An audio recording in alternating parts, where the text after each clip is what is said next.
शांत माणसं सगळ्यात धोकादायक का असतात ही 7 कारणं जाणून घ्या. मित्रांनो, तुम्ही कधी लक्षात घेतलंय का, ज्यांचं तोंड फारसं उघडत नाही, जो शांत असतो, जो वाद घालत नाही, जो फार बोलत नाही, तोच माणूस आयुष्यात सगळ्यात जास्त धक्कादायक ठरतो. आजूबाजूला सगळ्यात जास्त आवाज करणारे लोक धोकादायक नसतात. सगळ्यात शांत माणूस धोकादायक असतात का? आजचा हा व्हिडिओ मानसशास्त्रावर आधारित आहे, अनुभवावर आधारित आहे आणि थोडासा भीतीदायक सुद्धा आहे, म्हणून शेवटपर्यंत नक्की बघा. मित्रांनो, सगळ्यात आधी एक गैरसमज दूर करूया. मित्रांनो, शांत म्हणजे कमजोर नाही, भित्रा नाही, काहीच न करणारा असं नाही. खरं मानसशास्त्र सांगतं, शांत माणूस कमी बोलतो पण जास्त पाहतो, कमी प्रतिक्रिया देतो पण सगळं लक्षात ठेवतो आणि इथेच गोष्ट धोकादायक बनते. कारण क्रमांक 1, शांत माणसं सगळं निरीक्षण करतात. मित्रांनो, बोलणारे लोक बोलण्यात व्यस्त असतात, स्वतःबद्दल सांगण्यात गुंतलेले असतात. पण शांत माणूस तो पाहतो, ऐकतो, समजून घेतो. तुमची कमजोरी, तुमची ताकद, तुमची खोटी हसणं, तुमचा खरा स्वभाव. शांत माणूस हे सगळं न बोलता टिपत असतो. आणि लक्षात ठेवा, ज्याला सगळं माहिती असतं तोच सगळ्यात धोकादायक असतो. कारण क्रमांक 2, ते भावना दाखवत नाहीत. मित्रांनो, सामान्य लोक राग लगेच दाखवतात, दुखावले की ओरडतात, आनंद लगेच व्यक्त करतात.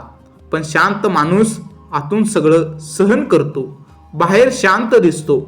मानसशास्त्र सांगतं, ज्या भावना दाबल्या जातात त्या कधी ना कधी प्रचंड ताकदीने बाहेर पडतात. आणि जेव्हा शांत माणूस बोलतो किंवा कृती करतो तेव्हा उशीर झालेला असतो. कारण क्रमांक 3, शांत माणूस प्रतिक्रिया देत नाही, तो योजना करतो.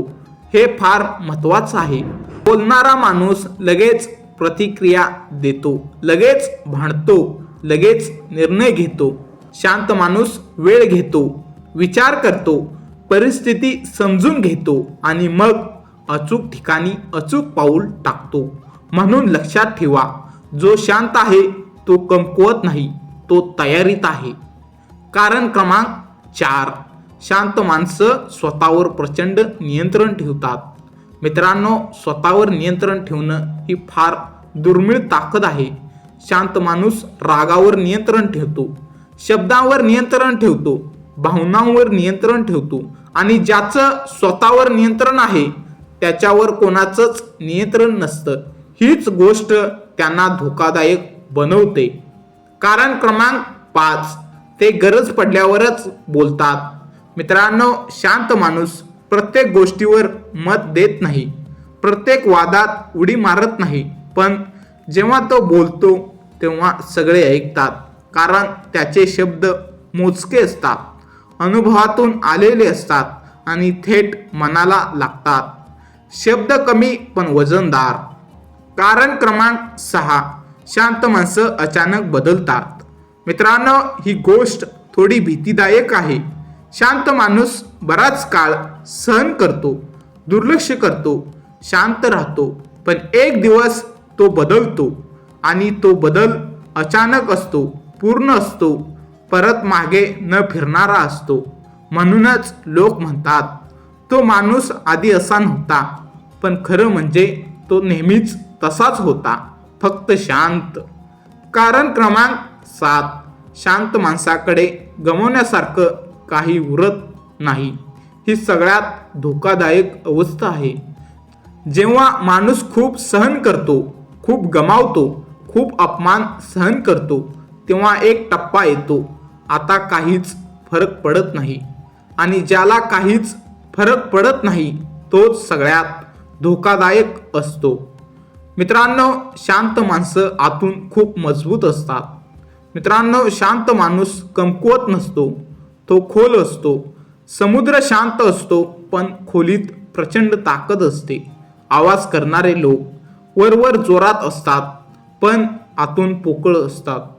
मित्रांनो, आता स्वतःला प्रश्न विचारा, तुम्ही सगळ्यांसमोर लगेच बोलत नाही का? तुम्ही सगळं ऐकून शांत राहता का? तुम्ही भावना आत ठेवता का? जर उत्तर हो असेल तर तुम्ही कमकुवत नाही, तुम्ही शक्तिशाली आहात. फक्त तुमची ताकद योग्य वेळी योग्य दिशेने वापरा. समाज शांत लोकांना का समजत नाही? कारण समाजाला आवाज आवडतो, दिखावा आवडतो, तात्काळ प्रतिक्रिया आवडते. पण शांत ताकद, संयम, खोल विचार ही गोष्ट समाजाला समजत नाही. म्हणूनच शांत लोकांना दुर्लक्ष केलं जातं, कमी लेखलं जातं आणि नंतर त्याच लोकांपासून धक्का बसतो. मित्रांनो, लक्षात ठेवा, शांत माणूस म्हणजे शांत पाणी नाही, तो खोल समुद्र आहे. आज तो बोलत नाही म्हणून त्याला कमी लेखू नका. कारण शांत माणूस जेव्हा उभा राहतो तेव्हा इतिहास बदलतो. हा व्हिडिओ तुम्हाला विचार करायला भाग पाडत असेल, तुमच्या स्वभावाशी जुळत असेल तर लाईक करा, शेअर करा, एखाद्या शांत माणसापर्यंत पोहोचवा. चॅनेलला सबस्क्राईब करा. धन्यवाद.